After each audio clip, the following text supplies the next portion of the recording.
1987 के अंदर देश के अंदर पहला आईटी इंस्टीट्यूट खुलता है, जो कि नागपुर में है। यानी इंजीनियरिंग के अंदर पहली बार इन्फॉर्मेशन टेक्नोलॉजी को पढ़ाया जाता है, क्योंकि ऐसा माना जा रहा था कि बहुत जल्द भारत देश में ज़्यादातर सर्विसेज़ जो हैं, वो आईटी के थ्रू प्रोवाइड कराई जाएँगी।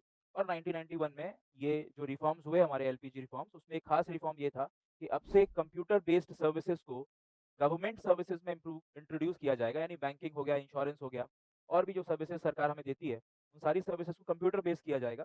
तो ऐसा भी एलपीजी रिफ़ॉर्म्स में कहा गया था। और उसके बाद धीरे-धीरे राजीव गांधी सरकार एक तरीके से सरकारी सारे कामों में कंप्यूटर्स को इंट्रोड्यूस करती है, बैंकिंग में खासकर। और अभी हम देख रहे हैं कि एक आईटी रेवोल्यूशन आता है उसके बाद। उस समय बोला जा रहा था कि जॉब्स जाएँगी बहुत सारी कंप्यूटर्स के आने से। तो ऐसा हुआ, बिल्कुल हुआ। टेम्परेरीली बहुत सारी जॉब्स गईं, और वो एक तरह का फ्रिक्शनल अनएम्प्लॉयमेंट था। जैसे ही लोगों ने कंप्यूटर्स पे ट्रेनिंग लेनी शुरू की, तो अभी ज़्यादातर जॉब्स जो हैं हमारे कंप्यूटर्स के बेसिस पे आती है। यानी ज़्यादा जॉब्स इंडिया में जो मिलती हैं लोगों को, वो सर्विस इंडस्ट्रीज़ में, आईटी इंडस्ट्री में मिलती है। यानी आईटी इंडस्ट्री सबसे ज़्यादा जॉब्स जनरेट करता है।